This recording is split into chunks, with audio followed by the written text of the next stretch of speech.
On next question, 3 plus 2. 3 stars आएंगे 1 2 3 plus 2 1 2. 3 में जब हम 2 को ऐड करेंगे तो कितने स्टार्स हो जाएंगे 1 2 3 4 5. How many stars 5. यहाँ पे हम 5 राइट करेंगे.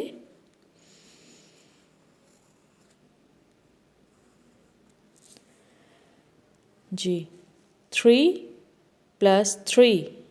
3 में जब हम 3 को ऐड करेंगे 3 स्टार्स हैं 1 2 3 1 2 3.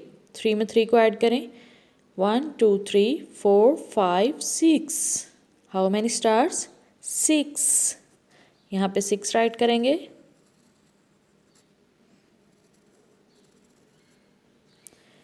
On the next question, 4 plus 3. 4 stars आएंगे 1 2 3 4. 3 के सामने 3 स्टार्स हैं 1 2 3. इन सबको काउंट करेंगे, ऐड करेंगे इनको कि कितने हो जाएंगे 1 2 3 4 5 6 7. How many stars 7. On the next page,